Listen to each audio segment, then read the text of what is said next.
So mindset coaching, life coaching, ADHD coaching, therapy, psychotherapy, what is the difference? Although there are similarities, there are also massive, massive differences. So in this video, I'm going to break down what coaching is, what therapy is, and the differences and similarities between the two. But I'm also going to point out some of the red flags to watch out for, which I'll talk about later on in the videos. So if you're new here, my name's Chris. I'm a creator with ADHD, and I help fellow ultra-normal brains learn the tools to finally focus, grow, and get shit done. So sometimes when you have challenges in life, it can be difficult to know who to turn to for good advice. And most of the time we turn to our friends or our family members who are very well-meaning, but ultimately don't necessarily offer the best advice because they simply haven't experienced the things the way we have, right? And they don't really have the tools to really understand and put themselves into our situation. So that's where therapy and coaching can come in. But what is the difference between the two? So let's break this down piece by piece. First up, what is therapy? So therapy is also known as psychotherapy, and it's a type of mental health treatment that can help people with a variety of mental health conditions, including anxiety, depression, and trauma. Therapists are licensed mental health professionals who have the training and experience to diagnose and treat mental health conditions. So what is coaching? So coaching is a holistic approach to personal development that helps people achieve their goals and live their best lives. Coaches typically work with clients on a variety of areas, including career, relationships, finances, and overall well-being. Coaches are not licensed mental health professionals, but they can provide valuable support and guidance to people who are looking to make positive changes in their lives. And full disclosure, this is what I do. I am a coach, and one of the main groups of people that I work with is people like myself with ADHD.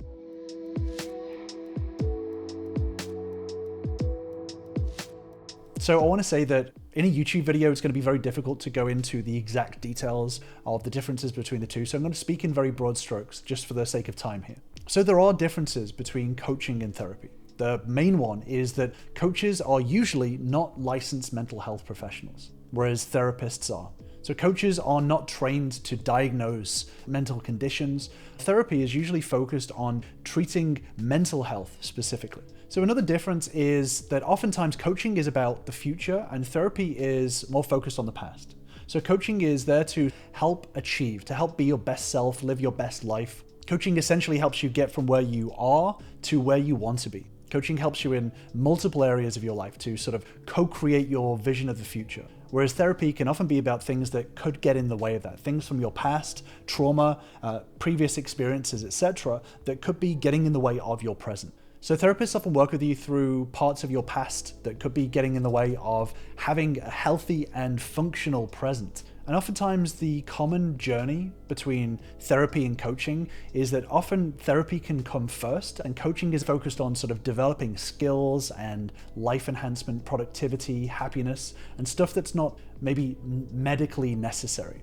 Therapists are licensed, trained, and credentialed within the medical model to administer mental health services for people. These are services that are often covered by health insurance and have a form of protection because the people who give you treatment plans have been licensed by a governing body. Another key point is that coaching can be helpful to get you going on the right path. So you can get action items from someone who knows. So for example, with an ADHD coach such as myself, I know the challenges. I've been through the challenges of ADHD. I understand what can get in an ADHD's way and the things that work to overcome it. And that's what I do on my program, the ADHD Blueprint, which gives coaching to people with ADHD to overcome the common challenges that get in our way of achieving our goals and growing our relationships and developing our skills. Another difference that I want to point out is because there's no regulated coaching certification, some areas of coaching can be a little bit woo-woo. There are wildly different coaching certifications out there, and technically anyone can create their own certification program. So I could create my own certification program and then award myself with that certification and technically call myself a certified coach if I'd like. That's a topic for another video, but in coaching, things have the potential to be ineffective at worst. A lot of coaches try to sort of sidestep this topic, but for me as a coach, it's really important to point that out to people because I want people to be empowered in knowing that then because of the lack of regulation around coaching, there can be a huge spectrum of quality.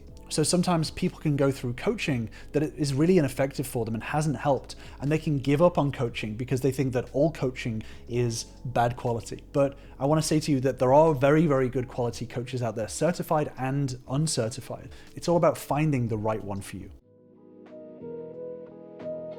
So the question is, what do I choose? What is right for me? Do I choose therapy? Do I choose coaching? What's the deal? So the most important thing to note is that coaching and therapy can be complementary. Many people benefit from both. There's a place for both to incorporate therapy and coaching together. They don't have to be mutually exclusive. So for me, both coaching and therapy massively changed my life. And I have multiple coaches, and I have a therapist that I still work with for years. So again, they don't need to be mutually exclusive. They can work in tandem with each other. And you can have multiple coaches as well as working with a therapist. One key point to know is that there are different therapies and there are different coaches, and there can be common principles between them all. So oftentimes people can go through therapy and coaching at the same time, as long as there are principles that overlap with each other and they're not going to interfere with each other. It's going to be very difficult to make any progress if you have two conflicting ideas that are always battling within you at once, following your therapy or following your coaching. So it's really important to make sure that you feel comfortable with both and that you are confident that despite the small differences, that there's enough of them that match and that coincide with each other for you to be able to make progress. One key point when it comes to figuring out therapy or coaching or both is when you're choosing your therapist or your coach, I think it's really, really important to find someone that you connect with. And especially when it comes to ADHD, if you have a therapist or a coach that understands and has experienced ADHD itself, that's going to help you a lot more than somebody who is from the outside looking in. To have someone who has experienced it and does experience it on a first-hand level, the quality of the advice is going to be increased simply for the fact that they understand the challenges that you go through, and they can offer a little bit more nuance onto the advice that they give you or the questions that they're asking you and helping you get through the situation that you're in. So there are therapists out there or relationship coaches or life coaches, career coaches that don't have ADHD and will be offering you advice from a very neurotypical perspective, which may not be effective for you as an ADHD. So finding a coach or a therapist with ADHD means that they have that extra layer of expertise and understanding that they'll be able to help you get through the challenges a lot more effectively. And I'll cover this in a second, but make sure that you're looking out for red flags, because there are sometimes big red flags when it comes to coaching in general. And if you are looking for support and guidance in achieving your goals and living your best life, then coaching can be a good option for you. This is why I started the ADHD Blueprint. It covers everything from focus to organization to emotions, relationships, and communication. By joining the ADHD Blueprint, you'll also be part of our growing community of fellow ambitious ADHDers too. So click on the link in the description below to join us and take the next step.